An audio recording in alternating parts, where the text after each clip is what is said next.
കാവ്യാമൃതം കാവ്യാമൃതം കാവ്യാമൃതം.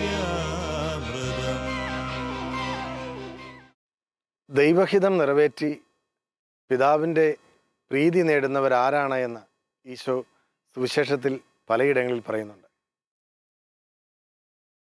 പ്രാമാണികത്വത്തിൻ്റെ ആധികാരിക ഭാവം നടിച്ച നിയമജ്ഞരോ ഫരിസേയരോ അല്ല, അവരെക്കാൾ മുമ്പേ ചുങ്കക്കാരും പാപികളും തെരുവ് വേശ്യകളും ദൈവത്തിൻ്റെ സ്നേഹമറിഞ്ഞ് അവിടുത്തെ സന്നിധിയിലെത്തും എന്ന് ഈശോ വ്യക്തമായി സുവിശേഷത്തിൽ പഠിപ്പിക്കുന്നുണ്ട്. ഈശോയുടെ ഈ ഒരു മനസ്സ് മുഴുവൻ അങ്ങ് തിരിച്ചറിയുവാൻ പലപ്പോഴും യഹൂദർക്ക് കഴിഞ്ഞിരുന്നില്ല. ചുങ്കക്കാരെയും പാപികളെയും സമൂഹത്തിലെ ഏറ്റവും താഴേക്കിടയിൽ മാത്രം തിരികെ വെച്ച് അവർക്കൊരിക്കലും അവിടുന്ന് ഉയരുവാനുള്ള അവസരം നിഷേധിച്ചിരുന്ന ഫരിസേയ മനസ്സിനോടാണ് ഈശോ ശാസനാപൂർവം ഈ ഉപമ പറഞ്ഞത്. ഈ രണ്ട് മക്കളുടെ ഉപമയാണ്. അത് മത്തായിയുടെ സുവിശേഷത്തിൽ 21-ാമത്തെ അധ്യായത്തിലാണ് ഈശോ അത് പറയുന്നത്. ഒരു കുടുംബമാണ്, ഒരപ്പനും 2 ആൺമക്കളുടെയും കഥ. മുന്തിരിത്തോട്ടത്തിൽ ജോലി ചെയ്യുവാൻ പോകാൻ മൂത്ത മകനോട് അപ്പൻ പറയുമ്പം ഞാൻ പൊക്കോളാമെന്ന് പറഞ്ഞിട്ട് അവൻ പോകാതിരിക്കുകയാണ്. എന്നാൽ രണ്ടാമത്തെ മകനോട് ആദ്യത്തെ മകൻ പോയില്ലല്ലോ, എന്നാൽ നീ പോടാ എന്ന് പറഞ്ഞ സമയത്ത് അവൻ പറയുന്നത് എനിക്ക് മനസ്സില്ല എന്നാണ്. പക്ഷേ ഈശോ പറയുന്നു പിന്നീട് അവൻ മാനസാന്തരപ്പെട്ട് മനസ്സു തിരിഞ്ഞ് പശ്ചാത്തപിച്ച് ജോലി ചെയ്യാൻ പോയി.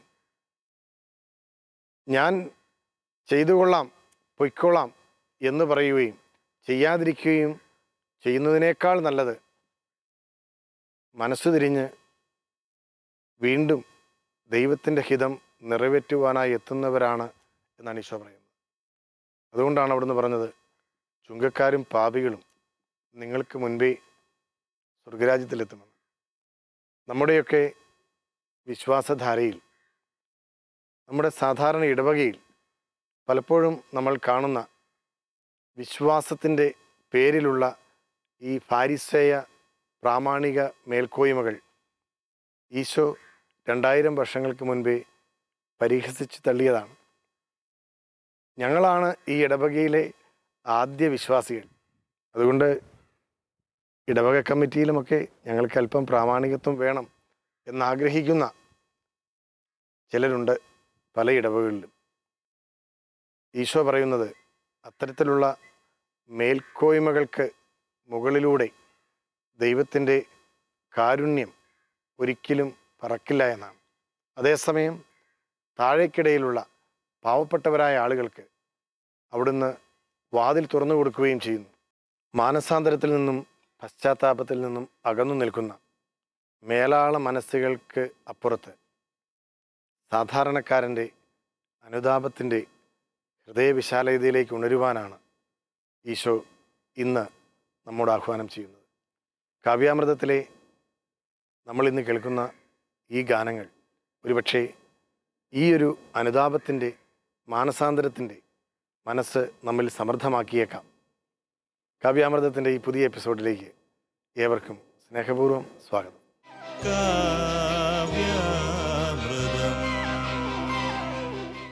സാഹിത്യ ഭംഗിയുണ്ട് എന്നതിനപ്പുറത്ത് ശുദ്ധമായ ഈണം കൊണ്ട് ആയിരങ്ങളുടെ ഹൃദയങ്ങളിൽ ഇടം പിടിച്ച ഭക്തിഗാനങ്ങൾ ഒട്ടേറെയുണ്ട് മലയാളത്തിൽ.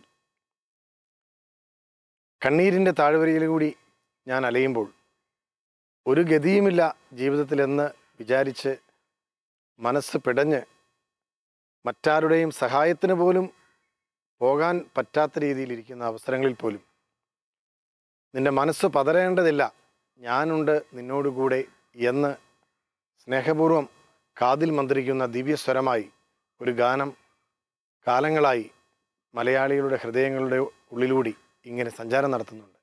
അത് കണ്ണുനീർ താഴ്വരയിൽ എന്ന മനോഹരമായ ഗാനമാണ്. അതിൻ്റെ വാക്കുകളുടെ സാഹിത്യ ഭംഗികൾക്കപ്പുറത്ത് ആ ഗാനം ആയിരക്കണക്കിന് ആളുകൾക്ക് ആത്മീയമായ നിറവ് നൽകിയിട്ടുണ്ട്. പരിശുദ്ധാത്മാവിൻ്റെ വലിയ കൃപ നൽകിയിട്ടുണ്ട്. ഈ ഗാനം നമ്മളിന്ന് കേൾക്കുമ്പോൾ ആത്മാവിൻ്റെ വലിയൊരു ചൈതന്യം അതൊരു തുടിപ്പായി നമ്മിൽ വീണ്ടും നിറയുന്നത് നമ്മൾക്ക് അനുഭവപ്പെട്ടേക്കാം. പ്രാർത്ഥനാപൂർവം വേണം നമ്മൾ ഈ ഗാനം കേൾക്കുവാൻ.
മനമിളകാതെ നിൻ മനം പതറാതെ നിന്നോട് കൂടെ എന്നും ഞാനുണ്ട് അന്ത്യം വരെ. നിൻ മനമിളകാതെ നിൻ മനം പതറാതെ നിന്നോട് കൂടെ എന്നും ഞാനുണ്ട് അന്ത്യം വരെ.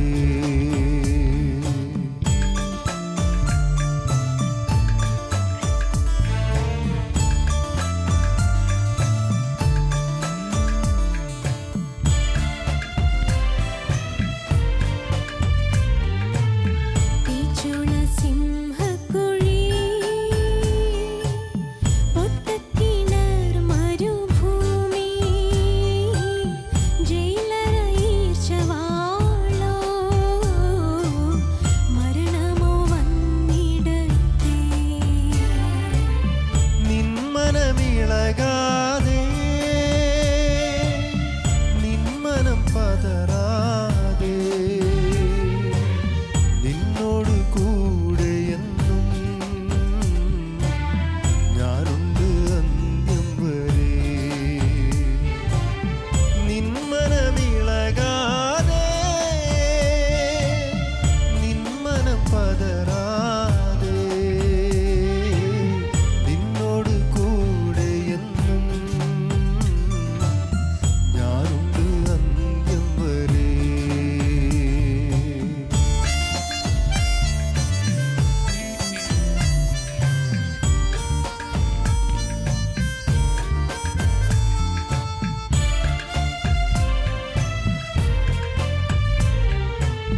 ദാഹിച്ചു വലഞ്ഞു ഞാൻ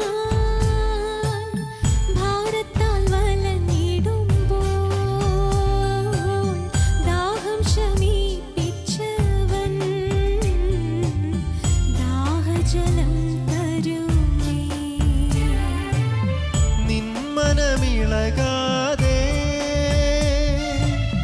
നിൻ മനം പതറാതെ നിന്നോട് കൂടെ എന്നും ഞാനുണ്ട് അന്ത്യം വരെ.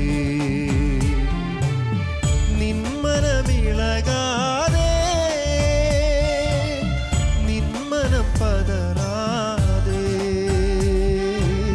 നിന്നോട് കൂടെ എന്നും ഞാനുണ്ട് അന്ത്യം വരെ.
ഈശോയുടെ സ്നേഹം ഏറെ സമൃദ്ധമായ ഒരിടമാണ് കാൽവരി എന്ന് നമുക്കറിയാം. ദൈവപിതാവ് തൻ്റെ കാരുണ്യം പാപികളായ മനുഷ്യരിലേക്ക് ചൊരിഞ്ഞത് കാൽവരിയിലെ കുരിശിലൂടെയാണ്. കാൽവരിക്കുന്നിൽ വിരിഞ്ഞു നിന്ന ആ കുരിശാണ് ലോകമെമ്പാടുമുള്ള ക്രൈസ്തവരായിട്ടുള്ള ക്രിസ്തുവിനെ തേടുന്ന മനുഷ്യരുടെ ജീവിതത്തിലെ പ്രതീക്ഷ. കുരിശിൽ അവസാനിക്കുന്നതല്ല ഒരാളുടെ ജീവിതമെന്നും നമ്മുടെ ജീവിതത്തിലെ ദുഃഖങ്ങളും വേദനകൾക്കും അതിൽ തന്നെ അന്ത്യമില്ല എന്നും നമ്മെ പഠിപ്പിച്ചത് കുരിശാണ്. കാൽവരിക്കുന്നിലെ കാരുണ്യമേ എന്ന അതിമനോഹരമായൊരു ഗാനം നമുക്ക് ലഭിച്ചത് പ്രശസ്ത കവി PK ഗോപിയുടെ ആത്മാവിൽ നിന്നും ഉറപൊട്ടിയൊഴുകിയ വരികളിലൂടെയാണ്. വചനം എന്ന സംഗീതാൽബത്തിന് വേണ്ടി ടോമിൻ തച്ചുങ്കരി സംഗീതം നൽകിയ അതിമനോഹരമായ ഈ ഗാനം മലയാളത്തിൻ്റെ വാനമ്പാടി ചിത്രയിലൂടെയാണ് നമുക്ക് ലഭിച്ചത്. ഈ ഗാനം നമ്മളിന്ന് കേൾക്കുമ്പോൾ എത്രമാത്രം വേദന മനസ്സിലുള്ള ആളുകൾക്കാണെങ്കിലും അല്പം ആശ്വാസം ലഭിക്കാതിരിക്കുകയില്ല. മനോഹരമായ ഈ ഗാനം ഇന്ന് നമുക്ക് വേണ്ടി ആലപിക്കുന്നത് യുവഗായിക അന്ന ബേബിയാണ്.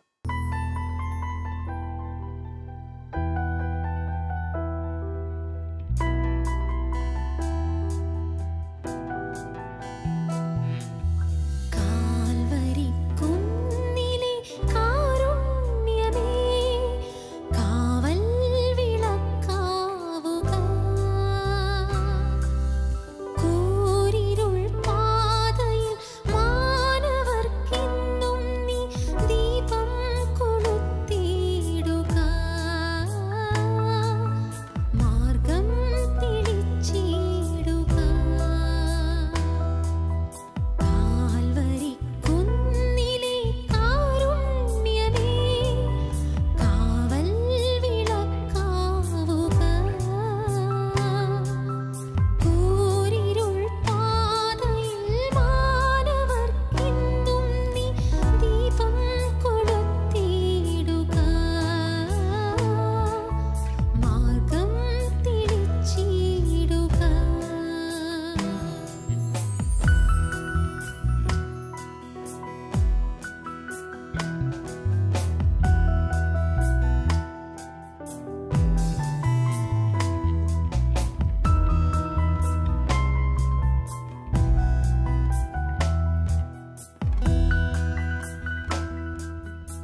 ലോകത്തിൽ നാമെല്ലാം യാത്രക്കാരാണ്. ഈ ലോകം വിട്ട് ഒരിക്കൽ നമുക്ക് യാത്ര പുറപ്പെടേണ്ടി വരും ദൈവപിതാവിൻ്റെ സന്നിധിയിലേക്ക്. ഈ യാത്രയുടെ ഇടവഴികളിലാണ് ദൈവസ്വരം കേൾക്കുവാനും അത് അനുവർത്തിക്കുവാനും ദൈവം നമുക്ക് അവസരം നൽകുക. ബോധപൂർവം ദൈവത്തിൽ നിന്ന് നമ്മൾ പിന്തിരിഞ്ഞ് ഓടിയാലും അവിടുന്ന് നമ്മെ തേടി വരും. അനുരഞ്ജനത്തിൻ്റെയും സ്നേഹത്തിൻ്റെയും പശ്ചാത്താപത്തിൻ്റെയും വഴികളിലൂടെ ദൈവത്തിലേക്ക് തിരിച്ചു നടക്കുവാനുള്ള പിൻവിളിയാണ് മനോഹരമായ ഈ ഗാനങ്ങൾ കാവ്യാമൃതത്തിൻ്റെ ഈ എപ്പിസോഡിലൂടെ നമുക്ക് നൽകിയത്. ആത്മാവിനെ തൊട്ടുണർത്തുന്ന, ആത്മീയമായ ഉണർവ് നൽകുന്ന, പശ്ചാത്താപത്തിലേക്ക്, മാനസാന്തരത്തിലേക്ക് നമ്മെ കൈപിടിച്ചു നടത്തുന്ന മനോഹരമായ ഈ ഗാനങ്ങൾ ആത്മീയതയുടെ വലിയ ഉറവിടങ്ങളാണ്. ദൈവം എന്നോടൊപ്പമുണ്ട്. ജീവിതത്തിൻ്റെ ഏത് നിമിഷങ്ങളിലും, തളർച്ചയുടെ നിമിഷങ്ങളിലും വളർച്ചയുടെ നിമിഷങ്ങളിലും ദൈവമുണ്ട് എന്ന ഉത്തമ ബോധ്യം ദൈവത്തിൻ്റെ വിശ്വാസപരമായ സമ്മാനം തന്നെയാണ്. നമുക്ക് ലഭിക്കുന്ന മനോഹരമായ ഈ ഒരു സമ്മാനം, അത് നമ്മുടെ ജീവിതത്തിൻ്റെ സമാധാനമാണ്. കാവ്യാമൃതത്തിൻ്റെ ഈ എപ്പിസോഡ് ആസ്വദിച്ച നിങ്ങൾക്കെല്ലാവർക്കും സ്നേഹപൂർവ്വം നന്ദി.